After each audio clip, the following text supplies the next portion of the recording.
Hi friends, welcome to my channel. ఈరోజు ఎంతో టేస్టీగా అయితే ఎగ్ కర్రీ అయితే చేసేసుకుందాము. ఎప్పుడు ఒకేలా కాకుండా కొత్తగా ఒకసారి ఇలా ట్రై చేసి చూడండి. టేస్ట్ అనేది చాలా అంటే చాలా బాగుంటుంది.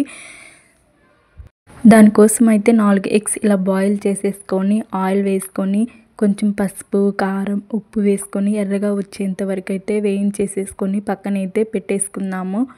గ్రేవీ కోసం అయితే ఒక 3-4 ఉల్లిపాయలు చిన్న చిన్న పీసెస్కి అయితే కట్ చేసుకొని, కారం కోసము కొన్ని పచ్చిమిర్చీస్ అయితే వేసేసుకొని, అల్లం, వెల్లుల్లి, 4 జీడి పలుకులు వేసేసుకొని ఇలా వేయించేసేసుకొని చల్లార్చినాక మిక్సీకి వేసుకొని మెత్తగా అయితే గ్రైండ్ చేసేసుకోవాలి. అదే బాండీలో 2 బిర్యానీ ఆకులు, లవంగం, చెక్క వేసేసుకొని వేయించేసుకొని మనం ముందుగా గ్రైండ్ చేసి పెట్టుకుని పేస్ట్ని అయితే వేసేసుకొని కలుపుకోవాలి.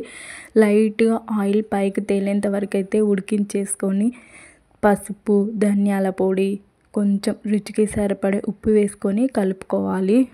కలుపుకున్న తర్వాత కొంచెం సేపు అయితే ఉడకనిచ్చినాక కొంచెం పెరుగైతే వేసేసుకొని ఇలాగైతే బాగా అయితే కలుపుకోవాలి. ఇలా కలుపుకున్న దీన్ని కొంచెం సేపు అయితే ఉడకనిచ్చి ఆయిల్ అనేది పైకంత తేలేంత వరకు అయితే ఉడకనిచ్చి అందులోనే మనం బాయిల్ చేసి పెట్టుకుని ఎగ్స్ కూడా వేసేసుకొని కలుపుకోవాలి. చివరిలో కొంచెం కస్తూరి మేతి వేసేసుకుంటే ఎంతో టేస్టీ అయిన పచ్చికారం ఎగ్ కర్రీ అనేది రెడీ అయిపోతుంది. ఒకసారి ఇలా ట్రై చేసి మీ ఇంట్లో టేస్ట్ ఎలా వచ్చిందో తప్పకుండా కామెంట్ బాక్స్లో కామెంట్ చేసి చెప్పేయండి ఫ్రెండ్స్. నా ఛానల్ని సబ్స్క్రైబ్ చేయండి ఫ్రెండ్స్.